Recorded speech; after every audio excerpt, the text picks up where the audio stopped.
पहलगाम आतंकी हमले के बाद ऑपरेशन सिंदूर का मकसद और दुनिया के सामने आतंकवाद के मुद्दे पर पाकिस्तान को बेनकाब करने के लिए भारत के 7 ऑल पार्टी डेलीगेशन के 59 सदस्य 33 देशों के दौरे पर हैं। इस बीच भारत ने यूनाइटेड नेशंस में पाकिस्तान को आईना दिखाते हुए कहा है कि जो देश आतंकवादियों और नागरिकों के बीच अंतर नहीं कर पाता, उसके पास नागरिक सुरक्षा पर बोलने का नैतिक अधिकार नहीं है। भारत ने कड़ा रुख अपनाते हुए इंडस वाटर ट्रीटी को स्थगित करने पर कहा कि पहलगाम आतंकी हमले के बाद पाकिस्तान के साथ इंडस वाटर ट्रीटी को स्थगित करने का भारत का फैसला एक सोची समझी प्रक्रिया का परिणाम था, जो कई चीज़ों से प्रेरित था।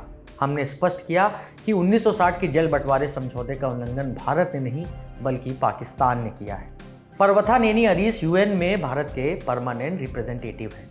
उन्होंने इंडस वाटर ट्रीटी के संबंध में पाकिस्तानी प्रतिनिधि मंडल द्वारा फैलाई गई गलत सूचना को खारिज करते हुए संधि को निलंबित करने के सबसे जरूरी 4 बिंदुओं को दुनिया के सामने रखा है। विस्तार से सुनिए उन्होंने क्या कहा है। First, India entered into the Indus Water Treaty 65 years ago in good faith. The preamble of the treaty describes that the treaty was concluded in a spirit of goodwill and friendship.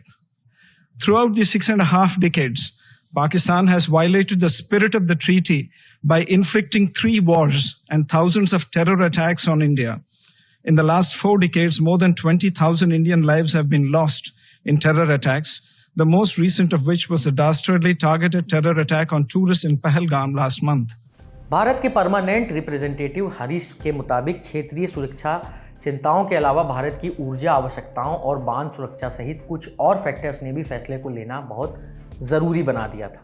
In these 65 years, far-reaching fundamental changes have taken place not only in terms of escalating security concerns through cross-border terror attacks, but also growing requirements for producing clean energy, climate change, and demographic change. Technology for dam infrastructure has transformed to ensure safety and efficiency of operations and water use. Some of the old dams are facing serious safety concerns.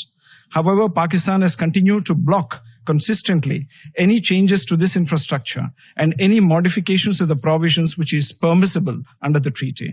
In fact, in 2012, terrorists even attacked the Tulbul navigation project in Jammu and Kashmir. These cynical acts continue to endanger safety of our projects and lives of civilians.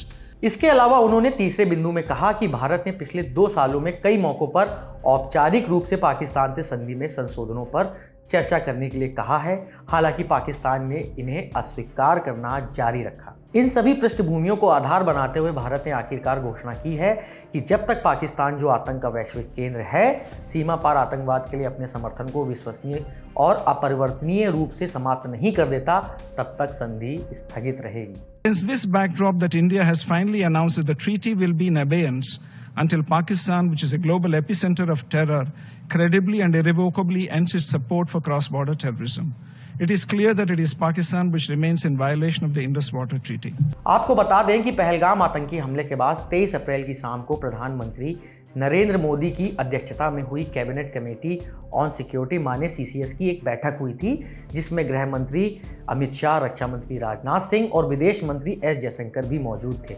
इसके कुछ ही देर बाद विदेश मंत्रालय ने एक briefing में जानकारी दी कि भारत सरकार ने पाकिस्तान के साथ सिंधु जल समझौते पर रोक लगाने का फैसला किया है। इस खबर की स्क्रिप्टिंग की है हमारी साथी शिवानी ने, कैमरा संभाल रहे हमारे दोस्त शुभम, मैं हूं नीरज और आप देखते रहिए दी लल्लन टॉक।